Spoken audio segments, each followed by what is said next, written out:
नमस्कार दोस्तों, आप देख रहे हैं फार्म टॉक और मैं जयपाल सिंह राठौड़। गाय भैंस को हम तरह तरह के अनाज खिलाते हैं, लेकिन बाजरे का पशुपालन में बेहतरीन उपयोग है। आप इसका उपयोग किस तरीके से करें, इसको किस समय पर यानी कि सर्दी गर्मी के मौसम में किस तरीके से दिया जाए, इसकी तासीर ठंडी और गर्म दोनों होती है, उसकी पहचान कैसे की जाए और उसको मौसम के अनुरूप कैसे दिया जाए, साथ ही साथ गाय भैंस के लिए इसका फायदा और नुकसान वह भी आप इस वीडियो में जान लीजिए।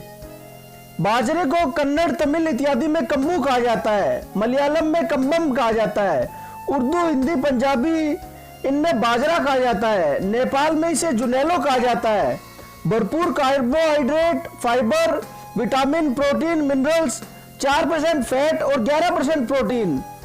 मिनरल्स में calcium, iron, magnesium, manganese, phosphorus, potassium, sodium, zinc, copper, selenium. Heat में लाने की कोई दवाई नहीं देनी पड़ेगी, साथ ही साथ पशुओं की ग्रोथ के लिए कोई दवाई देनी नहीं पड़ेगी। साथ ही साथ आप यह भी जान लीजिए, दूध बढ़ाने के लिए कैल्शियम इत्यादि की भी आवश्यकता नहीं पड़ेगी। इसको कैसे दिया जाए? 500 ग्राम की मात्रा पशु के लिए एक समय के लिए इसकी पर्याप्त रहती है। आप उसके खानपान में, पशुओं के खानपान में इसका उपयोग बेहतरीन तरीके से कर सकते हैं, यानी कि आप 500 ग्राम सुबह और 500 ग्राम शाम को दे सकते हैं। लेकिन इसे दिया कैसे जाए?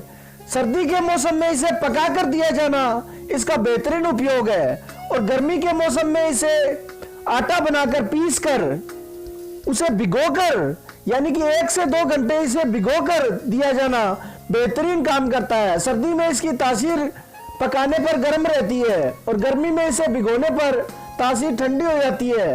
यह दूध बढ़ाने में सहायक है। साथ ही साथ छोटे काफ की बॉडी ग्रोथ को मेंटेन करने में, तेजी से बढ़ाने में इसका भरपूर योगदान है।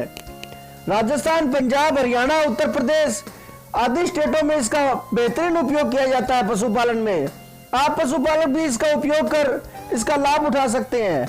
ध्यान रखने वाली चीज यह है कि जो पशु अभी ताजा ब्याह गए हैं, यानी कि जिनको ब्याहे को 1 दिन, 2 दिन, 3 दिन, 5 दिन तक हो चुके हैं, उन पशुओं को बाजरा, बाजरे का आटा, बाजरे का भूसा या बाजरे का हरा चारा इत्यादि किसी भी सूरत में नहीं दिया जाना चाहिए।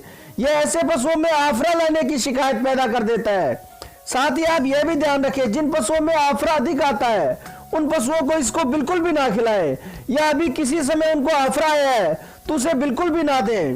एक इसका बेहतरीन उपयोग है, यदि पशुओं में, गाय भैंस में यदि दस्त लगे हैं, सर्दी के मौसम में हो या गर्मी के मौसम में, आप इसकी 500 ग्राम बाजरे के आटे की मात्रा को 2 घंटे भिगो दें। फिर इसके अंदर 100 ग्राम सरसों का तेल या 200 ग्राम तक इसकी मात्रा को किया जा सकता है, वह इसके अंदर मिक्स करके दिया जाए तो गाय भैंस के दस्त तुरंत ही बंद हो जाएंगे। 1 या 2 खुराक देने पर ही इसका बेहतरीन परिणाम मिलता है। साथ ही साथ ये जो छोटे काफ है उनकी बॉडी की ग्रोथ को मेंटेन करने में काफी सहायता देता है। Calcium, iron, manganese, magnesium, phosphorus, potassium, sodium, zinc, copper, selenium आदि मिनरल्स और साथ ही साथ फैट और प्रोटीन की इसके अंदर बेहतरीन मात्रा रहती है। कार्बोहाइड्रेट और फाइबर का यह बेहतरीन सोर्स है।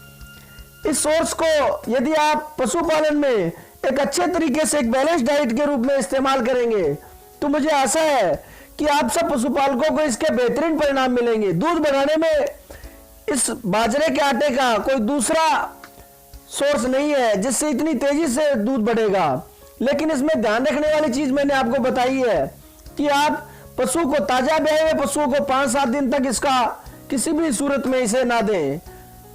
मुझे आशा ही नहीं, पूर्ण विश्वास है यह वीडियो आपको पसंद आया होगा। पसंद है और आज आप इस चैनल पर नए हैं तो सब्सक्राइब जरूर कर लें। साथ ही साथ इस वीडियो को लाइक जरूर से करें।